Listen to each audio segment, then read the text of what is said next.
Welcome to the Rimm-PODCAST, episode 31. And by the way, happy Martin Luther King.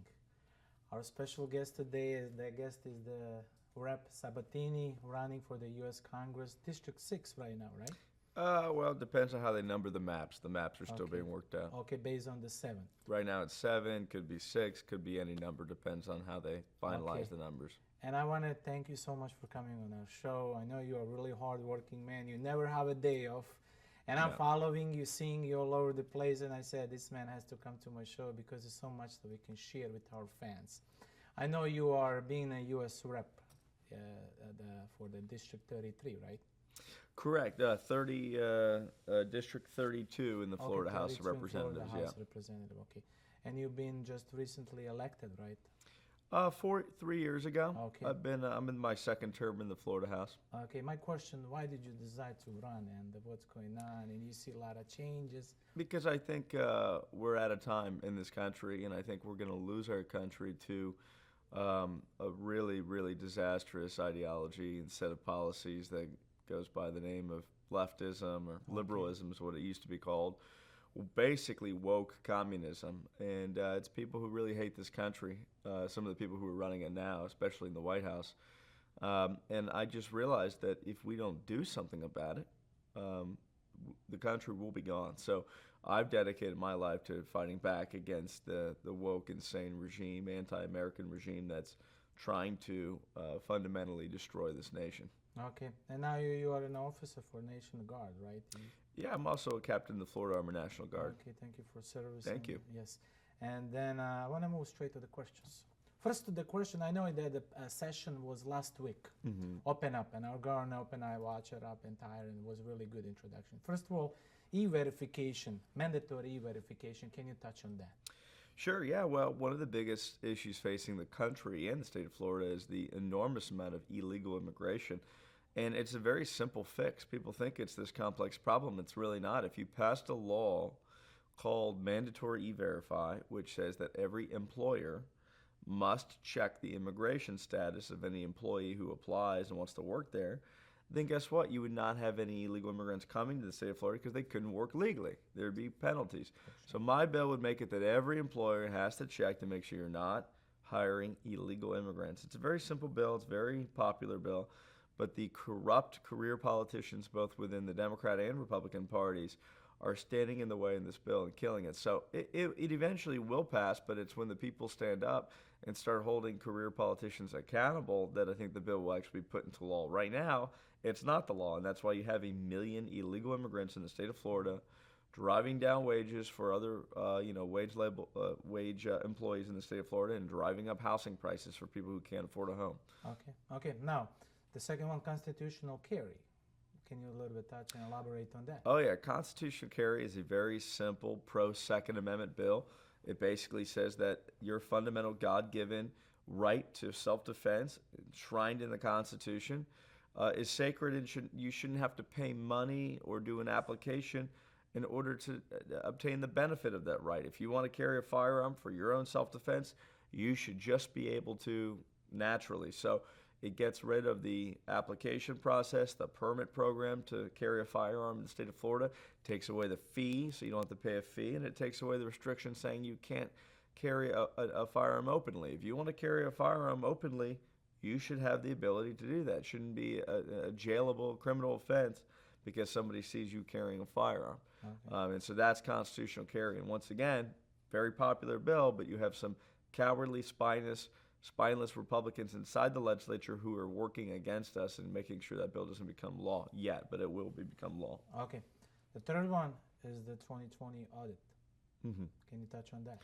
Absolutely. I think at this point in this country's history, every election must be audited. You have to have election audits. There's too much human error. There are too many bad people who would like to interfere with elections. There are too many bad voting rolls and too much room for fraudulence and error. So long story short, I want to see audits in every election. I think the best way to start that is to start with the last election, the 2020 election, because we know that we have incompetent supervisors of elections in places like Broward, Palm Beach County, Miami-Dade. And so it's best to take a look and see what happened in that election in those counties and say, hey, look, if you guys did it right, let's find out, let's double check. But if you didn't, we need to know what went wrong so we can fix our laws. Nobody could, intellectually in a sound way be against an audit. It's just a good idea for everybody. But you have partisan people on the left who hate Donald Trump, hate the sway he has over the party, and because he's been a loud voice for the audit, they try to make it a partisan issue. But it's really not a partisan issue. It's a lot of people on the left don't want it because they know we're going to detect massive fraud, that we're going to find attempts at fraud. And so that's why I'm pushing for it. And once again, wildly popular bill amongst the people. But the spineless politicians in both parties are afraid of it because they think it's controversial. Okay. So then when it comes to social media, designated social media as a common carrier. Can you elaborate on that? What would that do when it comes down to social media and platforms? Sure. Well, we have to ban social media censorship. We can't have giant global woke companies interfering with our political discourse at the citizen level. And that's what social media censorship is all about, interfering with elections. Nobody could seriously be against this, but the left benefits from it, so they're silent on the issue. But the right, we need to basically stop social media censorship. How do you do it?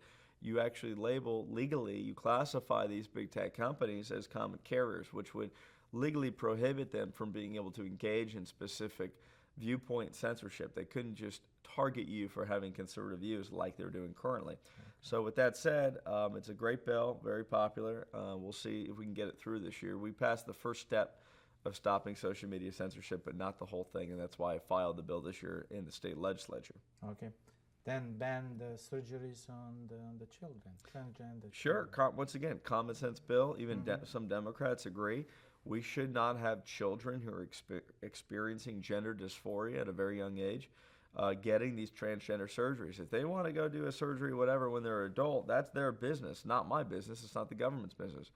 But to have these very small children, before they've hit the age of reason, be coerced and pushed into permanent physical and mental life-altering medical decisions, so-called medical decisions, I think is tragic and should be criminalized. And so I want to ban it in the state of Florida. Okay, the ban Capitol Police from Florida. Sure, you got everything today, apparently. Yes, you want to talk about everything. Yes. The Capitol Police are a police agency, a so-called police agency that's been very, very, very politicized in America today. They are now basically a political agency that work for Nancy Pelosi, Chuck Schumer, and other radical left-wing anti-American Democrats.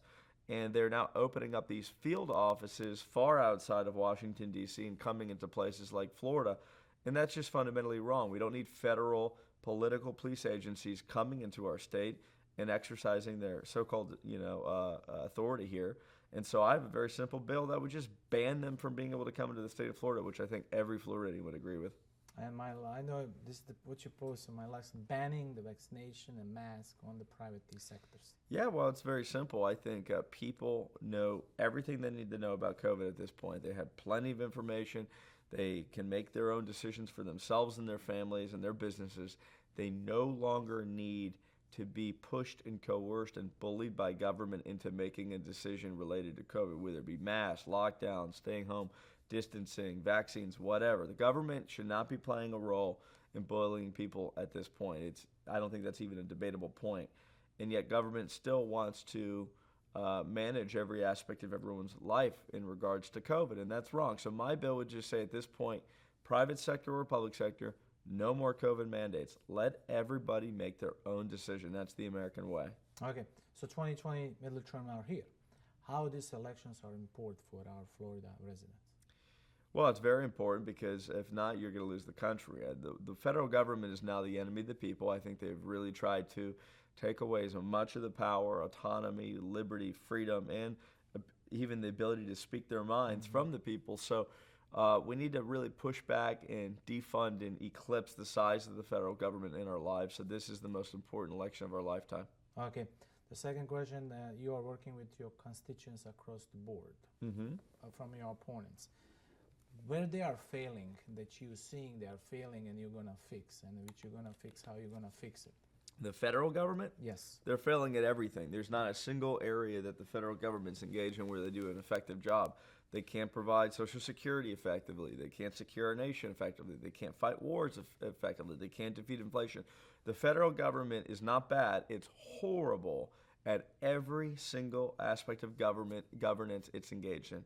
With that said, the solution is either get the federal government to stop doing anything and let the states take over that area of governance, or just make sure nobody's governing and that can give freedom back to the people directly. So I will be voting against and voting to reduce the size of the federal government in every aspect of our lives, because it's worse than just incompetent. It's very harmful to us at this point. The federal government is really causing enormous harm in the lives of every American citizen, and it needs to be pushed back significantly. Okay, once you become elected U.S. congressman, I know you cannot push all of the bills, but if there's one or two most important bills that you are working so hardly to push, what those are two bills would be and why they are so important for our country? Well, one would be immigration. I would like to see an immigration moratorium. I'm not staunchly opposed to immigration, but what we have is a way too big of an immigration program where we're bringing in over 1.2 million people a year, and at this point, it's just too much, and our education systems are not assimilating these folks fast enough,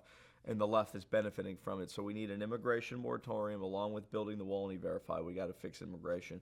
Secondly, I would say we need to open up an investigation immediately into the origins of COVID and do a full-fledged investigation into the ties that people related to Tony Fauci, Dr. Fauci, have related to COVID. I'd like to see him sentenced to prison for the rest of his life, and people who benefited materially from the lockdowns also sentenced to jail and dealt severe repercussions. So ending the COVID tyranny through an investigation and criminal punishment, and also really restricting our immigration and stopping illegal immigration. I'd say those are the top two right now. Okay, and I see the U.S. economy, it's overall, Florida pretty much, it's a half, we're bringing the half of the jobs.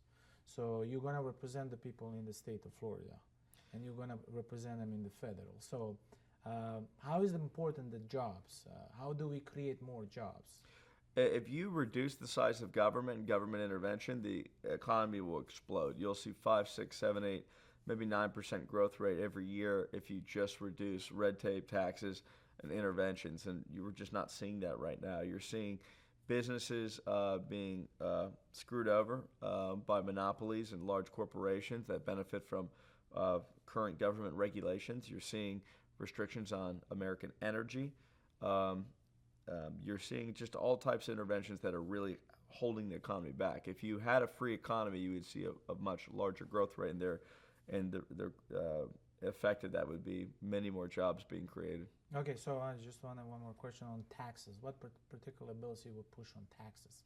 Well, I'd like to see the federal income tax eventually abolished. I mean, it was created through a constitutional amendment, but you don't have to collect it. So I'd like to see that reduced. I'd like to see income tax, especially on the middle class, totally reduced, and any kind of fees or assessments related to small business. My focus is going to be enabling a strong middle class and small business class to prosper more than just big, giant, woke corporations. I think the Republican Party has failed by giving way too much of a tax benefit to giant corporations versus small businesses, and that would be my focus. Perfect. So, Mr. Sabatini, my last question is if we didn't cover anything, and you love to cover up and say anything, please look it up in the camera to the audience and say, my name is Sabatini, this is what I will do for you. Please Sure. do Yeah, so. I would definitely encourage your viewership to check out my website. That's where a lot of the information is going to be, SabatiniForCongress.com. And of course, I'm on every social media platform from Facebook all the way to Gab and Parler and LinkedIn and everything else you could possibly imagine. Find me at Anthony Sabatini. Check out the website. I'll keep you informed on both the campaign but also the fight for liberty that we have here going on in the state of Florida at the state legislative level, which I need your help with. So please get involved. Check my website out, and hope to talk to you guys soon. Take care. Thank you so much. This is the episode 31, and our special guest is the Rep. Anthony Sabatini. Sabatini, thank you so much for being here, man. I really love you, appreciate it. I love what you do for our country, and we love to support you, my man. Thank you so much. Thank you. Appreciate it. Appreciate you having me on. Thank you.